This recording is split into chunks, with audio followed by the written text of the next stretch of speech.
Hello, everyone, and welcome to another episode of Wisdom Chat. I'm your host, Phil Pulsworth of Aurum Gold, and today I'm going to be talking to a very special person about the whole area of confidence and self-belief and an understanding of the fact that we as human beings can actually change.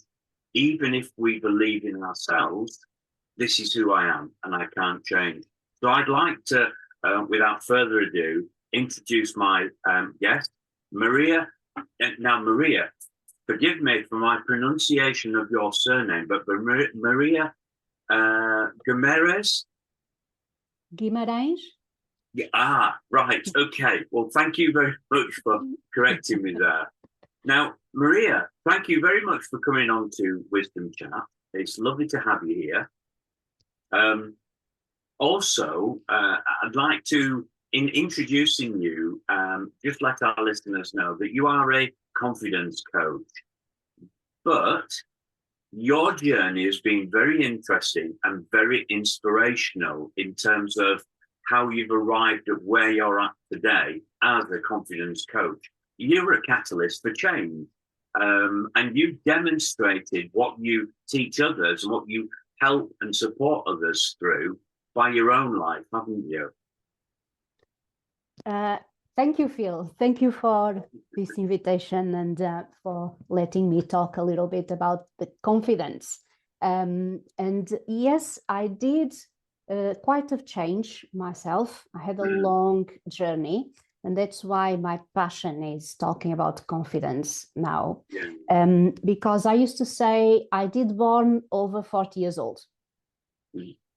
And this is because I was a professional, invisible person till my 40 years old. And then completely changed from there with a long transformation.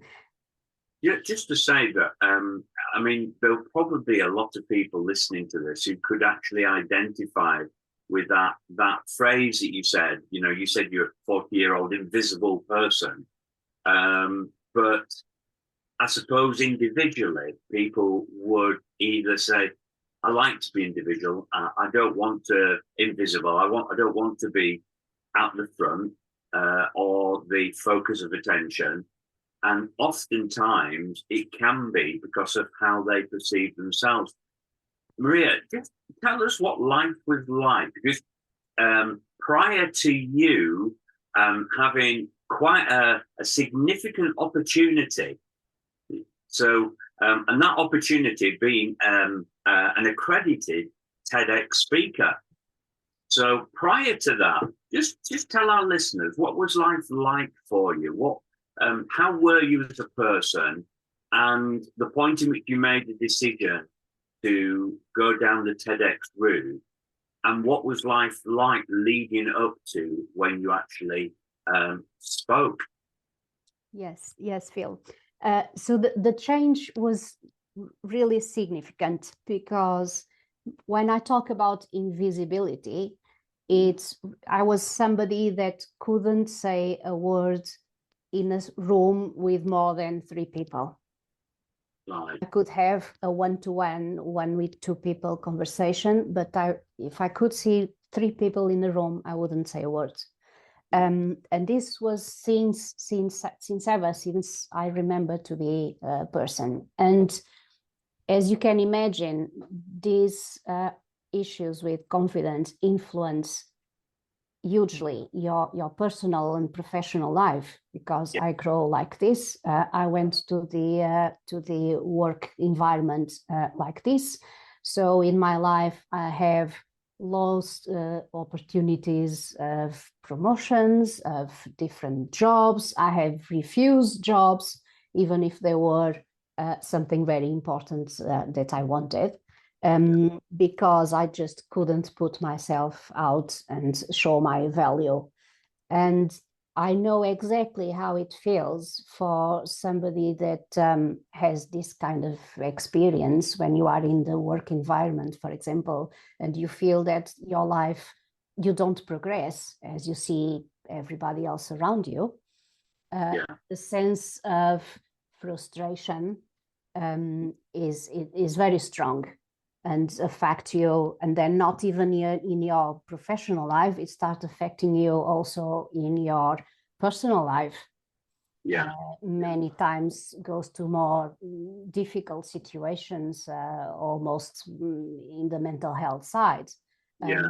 As I had at some point, I had a depression with, so many years of feeling oppressed myself and not being the person I wanted to, holding back from absolutely everything, and you don't know how to overcome that. So it was a big transformation. Just thinking of that period and how you were, Maria, what would you say contributed to you being that way? And where did that come from? I mean, we often talk about our life's journey and our life's experiences from childhood, growing up in whatever environment we grew up in, to and how that would shape us as individuals. I mean, how was that for you? Yes, Bill. So at that moment, I realized I needed to do something about my life and start some changing. I start with small steps of challenges, things that for me were before always difficult to do. I asked from help from friends supporting me to do those little challenges, everyday simple challenges. I went for coaching for a long time. I did hypnotherapy, timeline therapy, till all this change. And this was also the reason that became later my passion, and it is what I do today. Right. And learning something important that I now say to everybody, to believe in the change, believe in the possibility of change. And because we all have those issues, often is caused by past experience we have in life since early age. It doesn't matter. I used to say that the moment we really can forgive our past is the moment we start living our present. Right? And I explain this better because, and for me was a very important moment when I really start realizing how I could change and live my life in a different way.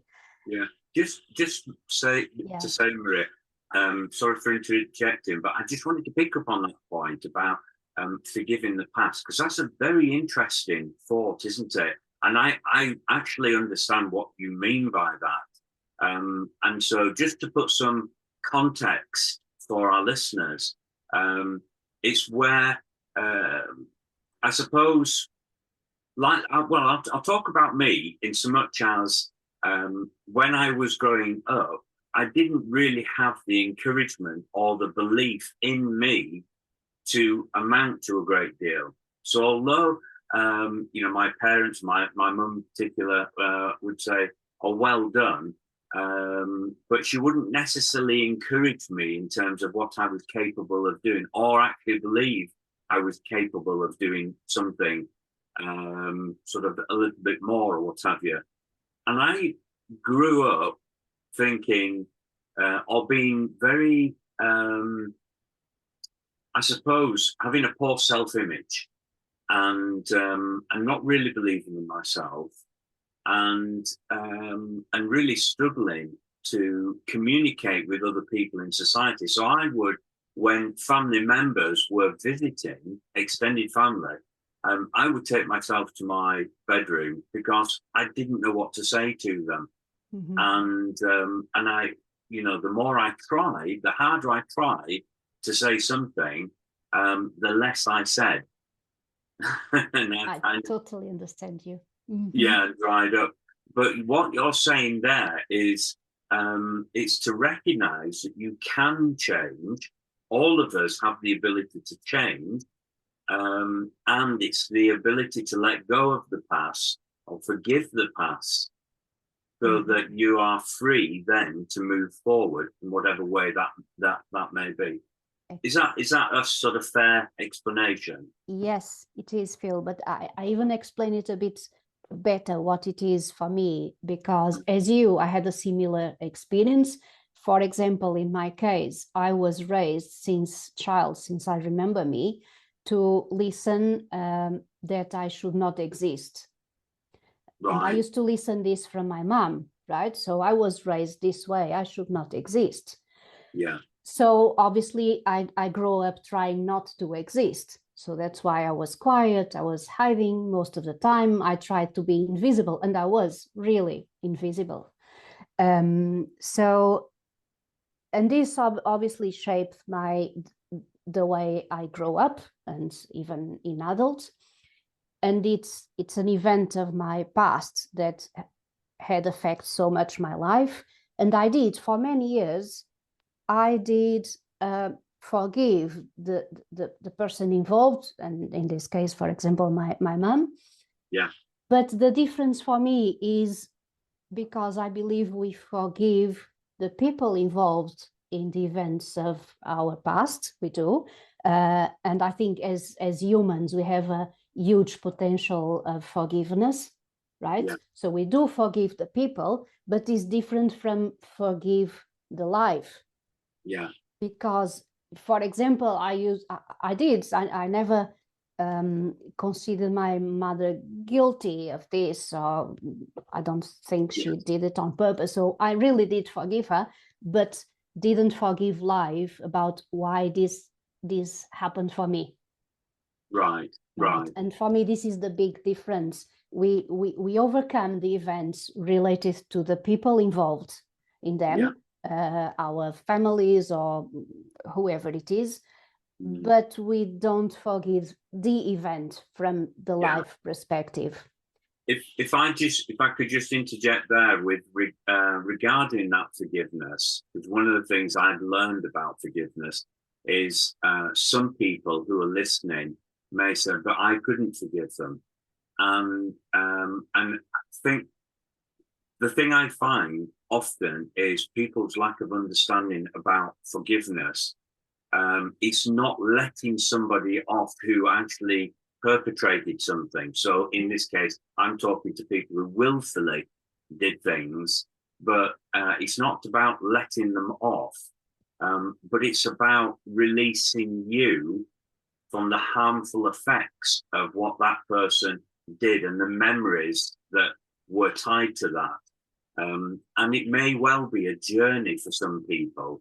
It's not an overnight thing. It may take time for them to be able to experience that real forgiveness and that freedom from what happened.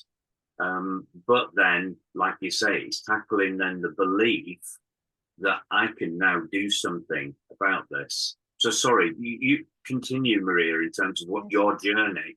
Yes, but no, I totally agree with you. And is also using that experience that shaped us shapes us somehow. So using that, forgive it in terms of life. This didn't happen to me, it did happen for me. Yeah. And that experience also gave us always something that from positive. That's how we see life like we do today. And I understood from then, that I wouldn't be the person I am today if I didn't have all that experience in past. Yeah. For sure. So this changed a little bit your perspective of what shaped you, what you lived in past, and help us to believe that from there, that moment, I really start believing more that I could change. It was like a door that I was before that moment and after that moment. Yeah. Yeah. But what really inspires me though, Maria, you went on to become this accredited TEDx speaker.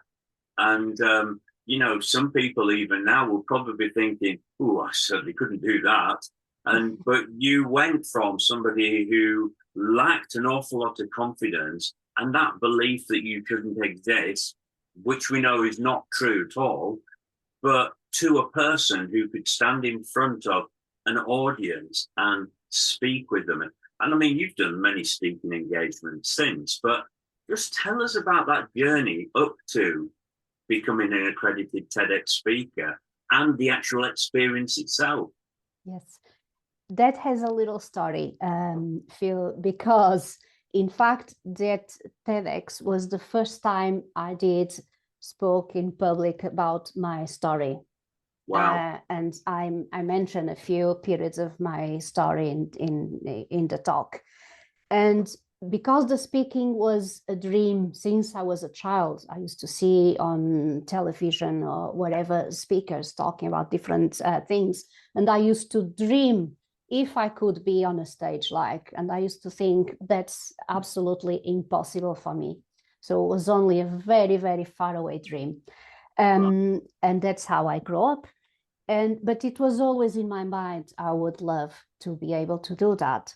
Yeah. So after all the period of transformation and, you know, the way I start thinking about my life, etc., that idea start coming stronger, and I start feeling the need of giving people this belief in the transformation, because I'm a living proof of it, you know, how I was and how I am now. So if I could change, I think everybody can change.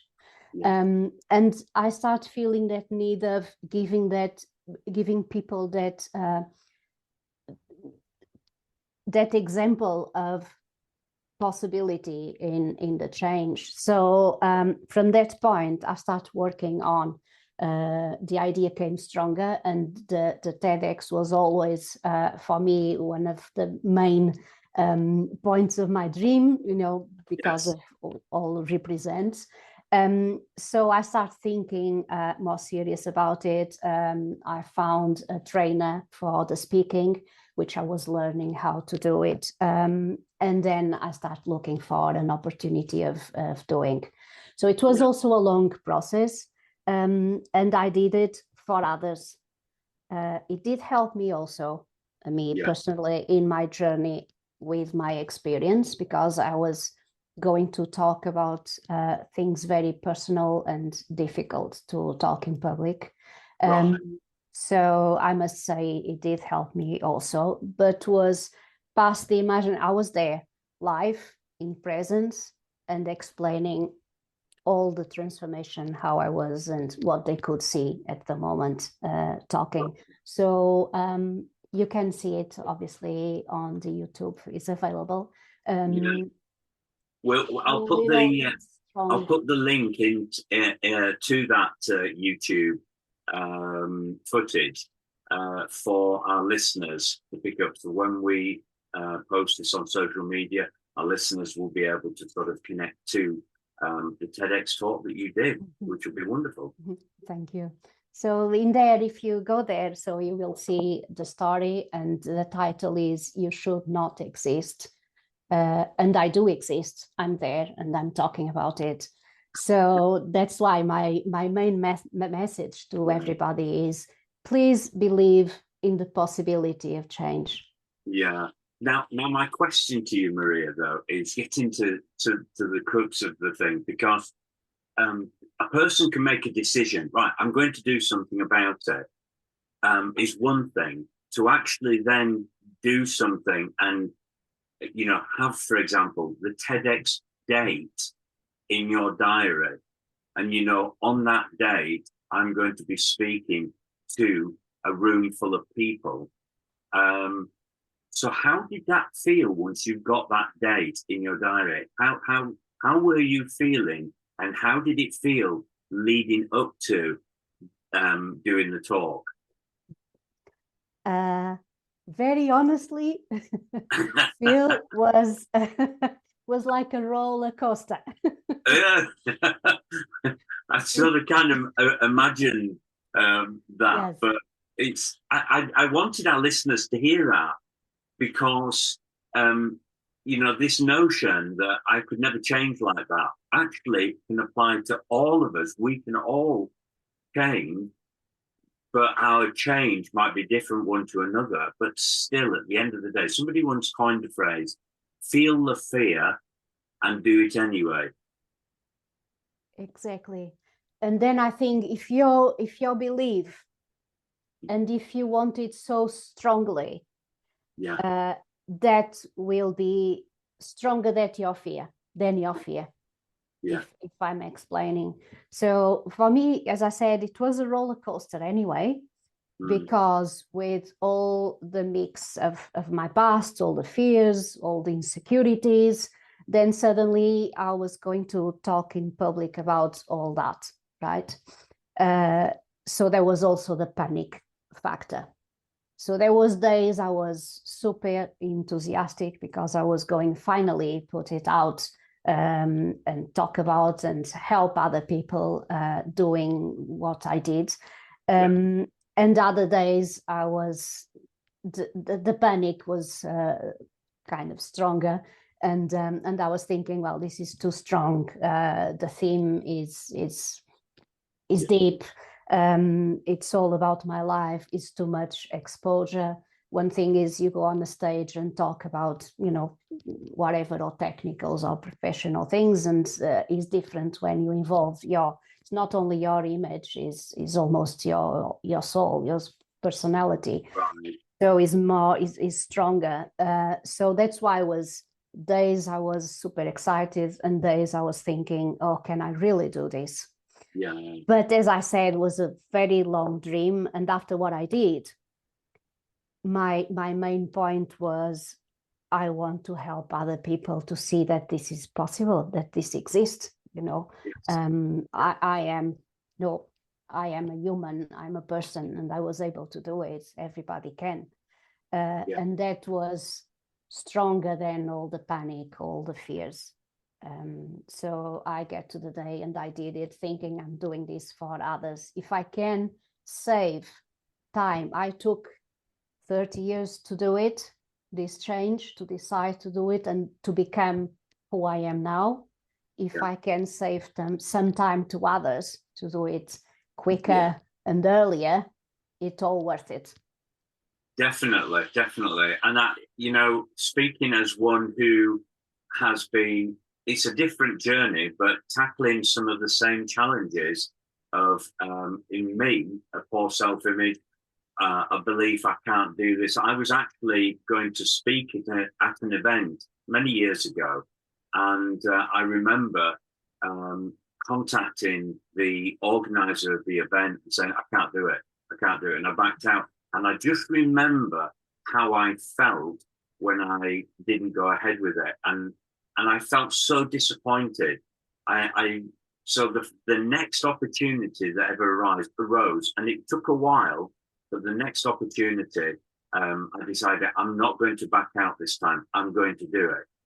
And the other thing about people can change. I can vouch for that. Clearly, you have changed. I can see that, and listening to you and hearing your story, and having heard your story before as well.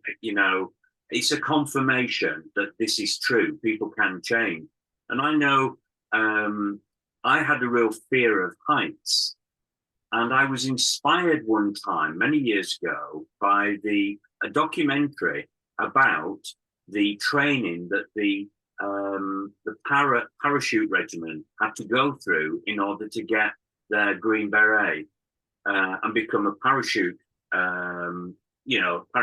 in the army. And I thought, wow, if they can do that, then surely I can do that.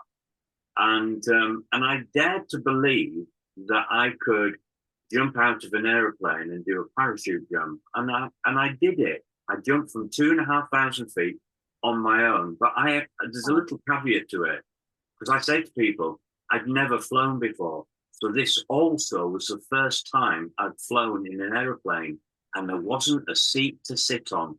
I had to sit on the floor, and there was no door on the side of the plane. So, but it's, I'm kind of with you when you're talking about the lead up to doing the TEDx talk, and how that must have felt within yourself, and those moments of I can do this, and feeling sort of a sense of growing confidence. I'm going to do this, and then those moments where you go, no, I can't possibly do it, you know, and you're having that battle within yourself. And as I say, I succumbed to that battle on one occasion, but afterwards, because I knew what it felt like not going ahead with it, I thought I'm never going to do that again. I'm actually going to go ahead with this. So I'm with you on that one. So coming up to the day of the talk, just talk us through what happened. That day was a very emotional day, Mm. really, for me, because before of the moment of the talk, I was rewinding everything in my mind, but I was almost really reviving everything I was going, all the experience I was going to mention in there with all the people that those experience involve and everything. So it was emotional for me to think I was going to deliver on that publicly. Right. But then again, the reason was I was not doing it for me, because my past was past at that moment, was not present in my mind anymore. But so the reason was doing it for others, and that was what gave me the strength to go ahead and do it.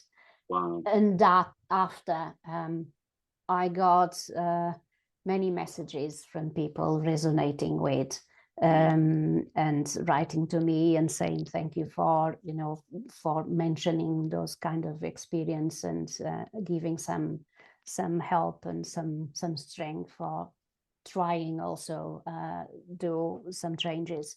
And that for me was was the moment I felt this all worth it. All these years I did had those experience, all the path till the moment I am now.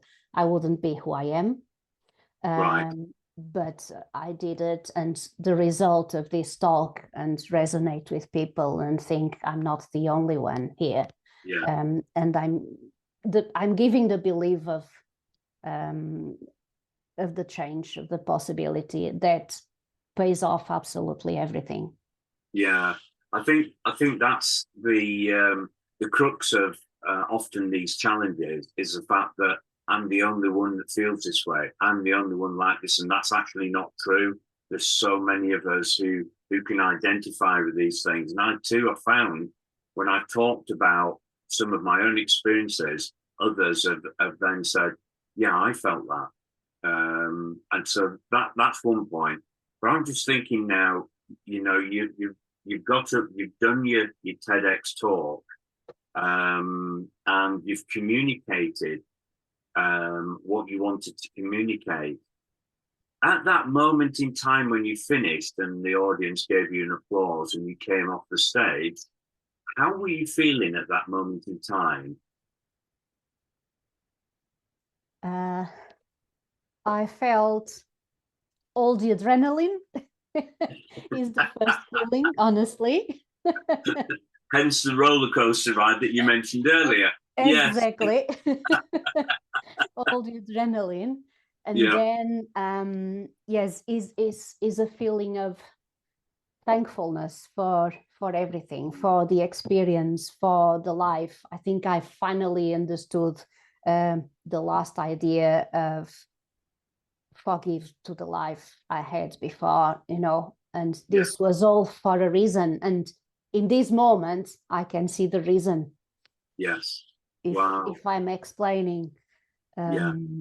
And then from there really became even stronger, became my passion to help others, to say that you can change. Just the first step is believing in it, and start for small steps for help, going for help. There's loads of possibilities around there, so just started. I think what you're saying with regards to your purpose was to help other people. So that was your motivation behind actually doing the TED Talk. But the result of it was also a changed you at the same time. But the fact, I could well imagine, and correct me if I'm wrong on this, but having done your talk and the adrenaline starting to come down, might have taken a while. I remember having landed for my parachute jump. It took me 3 days to come down. Not the jump might have taken a few minutes, but me, I was still up there in the clouds for 3 days. But Yes. I would imagine that when people started to contact you and write to you and so on, that must have been a real encouragement for you to realize you were right all along. This is actually going to help other people. Yes, that feeling was really, really good. It was feeling that I was doing something really, or start doing something for others. And that's why the passion of the coaching and the helping became stronger, because I start finding more and more people saying the same. Oh, I was never able to do whatever I wanted. I was also always holding back myself from the changes I want. So that's one by one, the days were passing and I was getting more messages and more contacts. And I start realizing even how much and how many people needed that help. Yeah. So it gave me absolutely more strength to go, more will to help more, and became really the passion. In that, since that TEDx talk and that communication come into you over the time since then, have you come across people where you've realized, I can see something in you, but you can't see it yourself, and there's a point in which you say, I can't help you. Have you had any experiences like that where you felt, I really want to help this person, but this person are their own obstacle. There's an unwillingness to recognize they could possibly change, and you've had to step back. Have you had those experiences at all? I did, because as I say, the first moment for people to start changing is the willingness, and the action. And sometimes people say, oh, I want to do this, but the will is not stronger, or the pain of not doing it is not stronger enough to make them act. Right. Yeah, I have come across some people myself where I can see that what you've just described, where they've almost become comfortable where they're at, and there is a insufficient discomfort to propel them forward. But then obviously there are people that you come across who have that willingness and want to change. That must be really exhilarating for you to have worked with some of those people and see them develop. Absolutely. The best for me is getting to a point or the end when someone says, I never thought I could do this. Yeah. I never thought before that my life could be like it is now. Yeah. I had someone recently that sent me a message just saying, I never thought I could be so happy. And that's incredible. For me, represents everything. It's it's the result of a work. In this specific case, it was a huge transformation of life. Also, the person we start working together, and the person changed absolutely almost everything in her life. So changed job, changed where she was living, changed most of her life. And then came the result of saying, I never thought I could be so happy. Yeah. And it was only her changes. She did it all. Absolutely. Yeah. Sometimes it's only realizing how to do it, and that you can. It's again believing on the possibility. Yeah. And that's why it's so important, like you said earlier on, about being willing to ask for help. And because having that help, having that sort of encouragement alongside you helps you along the journey. Perhaps doing something and experiencing something you never believed you could do. And then to realize I can do it, but just having that encouragement alongside to keep that momentum going on the journey. I know for myself, when I deal with people with the mindsets and beliefs around their relationship with money, I come across people who say, well, this is just me, this is who I am. But I also come across a lot of people who say, I don't want to be like this, I want to change. And being able to take them on a journey and seeing them change. I know I can't change them. And as you've said, rightly said, it's their choice, isn't it? Their willingness to change. And it takes effort, but to have somebody alongside you and encouraging you is a great sort of motivator in many respects. I don't know, like with yourself, Maria, and your journey, whether you can think back of times when people were encouraging toward you and how that made you feel when you were being encouraged.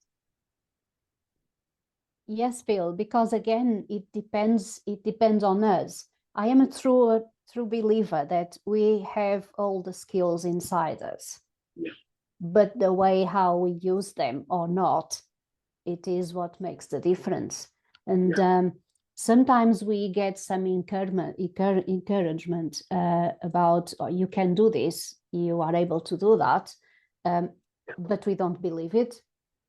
So if we don't believe it and we don't know how to use the skill, we are not able to do it. And it's not because somebody tells us, oh, you can do, that doesn't make the difference. But when we start wanting to, or looking for the help to let us know how to do it, is when the change starts, right? Yes, that's that. I mean, Maria, that is fantastic. I'm conscious that we, time has passed us by, but if people have been touched by your story and what we've been talking about here, and they would really like to talk to you, how could they get hold of you? They can find me very easily on LinkedIn, for example, as Maria Guimarães, if you can put then at the end. You can email me or even contact me by the phone. Okay. What I will do for our listeners is I'll put your link for LinkedIn, your LinkedIn profile, in the information that accompanies this recording. And then people can get hold of you through that means. Is that okay? It's perfect. Thank you, Phil. Correct. Maria, thank you so much for coming and just sharing your story. I find it so encouraging when I speak to people like yourself and others who have been on a journey and have achieved something and have changed. They've overcome some obstacles. And I find it very inspiring, and I hope our listeners have found it inspiring. And if you want to know more or listen to any other topics that we have on Wisdom Chat, then look out for the link for Wisdom Chat, or just do a Google search. We're on all the podcast platforms. You can hear Maria's recording when this goes live, and many others you can choose from. So thank you very much for listening to us. And Maria, thank you very much for giving your valuable time to come and speak with me today. Thank you, Phil. And for our listeners, please believe in the possibility of change. Brilliant. Thank you.